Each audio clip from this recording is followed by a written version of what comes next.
छीन लेगा। जब आप में बहुत एनर्जी होती है तो हमको घमंड होता है कि देखा तो हम बाप से भी मुजोरी करते हैं, मां से भी मुजोरी करते थे। मुझ में पापा गलत किया तुमने मम्मी, क्योंकि अभी एनर्जी आ गई। ये एनर्जी भी ढलेगी जैसे उनकी एनर्जी ढल गई है। जैसे सूर्य उगता है तो फिर वो बड़ा ताप देता है 12 से 4 बजे की, और उसके बाद फिर ढलना शुरू। यही जिंदगी है कि निकलेगा सूर्य, बढ़ेगा और ढल जाएगा। यही जिंदगी भी है। वैसी हमारी लाइफ में हर चीज वैसी चलती है। कभी किसी चीज में आप बहुत अच्छा परफॉर्म करेंगे, कभी करेंगे नहीं, पर दोनों ही स्थितियों में फ्रस्ट्रेट होने की जरूरत नहीं है, क्योंकि ऐसी ही जिंदगी होती है, नेचुरल ऐसी ही जिंदगी होती है। पर ज्यादातर लोग इसको समझ ही नहीं पाते। अगर आपके लाइफ में दुख का समय आया है तो समझ लेना कि ये अस्त वाला दौर है, इसके बाद सूरज फिर से उगने वाला है। ये अस्त वाला दौर है जिसमें अंधेरा होता है, वापस रोशनी आने वाली।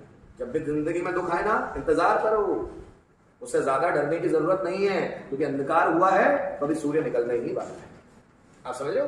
जब 1945 में अमेरिका ने जापान से युद्ध में हिरोशिमा और नागासाकी पर 2 परमाणु बम फेंके, अब लोगों को लगा जापान खत्म।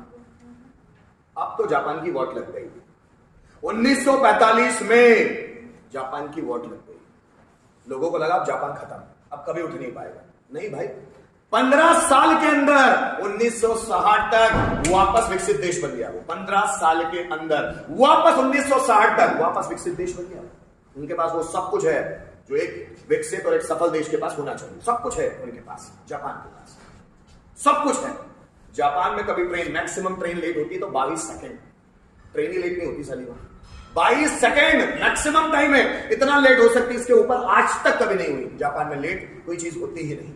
वहां के लोग अपने देश के प्रति इतने ज्यादा समर्पित हैं, कभी ऑफिस भी जाते तो कभी लेट नहीं होते। बसेस, ट्रेन्स, एरोप्लेन लेट ही नहीं होते कभी। इतना डिसिप्लिन और इतने पंक्चुअल चलते हैं वो।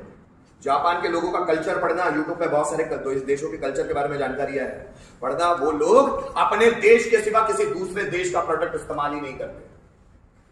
चावल जापान का है क्या? हाँ, तो हम खाएंगे।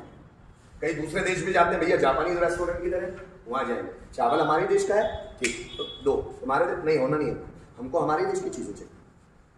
कपड़े जापानीज है, हम हमारे देश के बैठे, इतने समर्पित है अपने देश के लिए, लेकिन हम सब चलते हैं। हम तो भाषा भी दूसरों की इस्तेमाल करते हैं, हम तो कपड़े भी दूसरों के इस्तेमाल करते हैं, हम तो फॉरेनर बनना चाहते हैं। हैप्पी बर्थडे हमारा कल्चर नहीं है, फिर भी हम करना चाहते हैं। इतने समर्पित नहीं है ना अपने देश के लिए। इसलिए जापान वो है कि जापान वहां वो बढ़ गया, तो वो खत्म हुआ था बढ़ने के लिए ही। जापान 15 साल में विकसित हो गया। 1947 में हमारा देश आजाद हुआ, 2024 चल रहा है, 75 ईयर्स प्लस विकसित क्या, विकासशील भी नहीं है। ये लोगों की मानसिकता का फर्क है।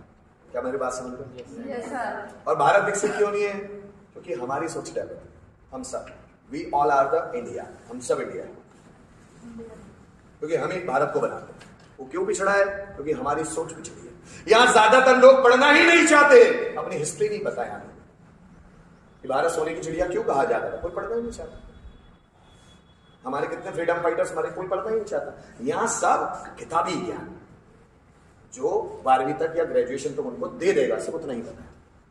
अपने मन से ये कुछ भी नहीं करेंगे, और ऐसे लोगों को गुलाम होने का हक है।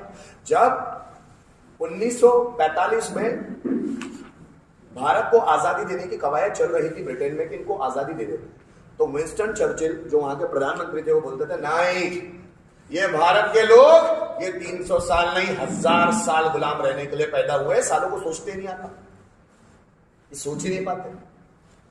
इनको 1000 साल तक गुलाम बनाए रखना चाहिए। कौन बोलता है? ब्रिटेन का प्रधानमंत्री विंस्टन चर्चिल। ये गुलाम रहने के लिए ही पैदा हुए हैं।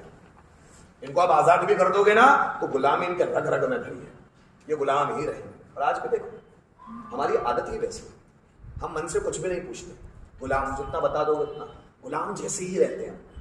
हमारा चलना, उठना, बैठना, पढ़ना सब गुलामों जैसा, जिससे हम पास हो जाए, जिससे हमारे नंबर अच्छे आ जाए, भले हम सीखे ना चलेगा। ये भारत नहीं था भाई।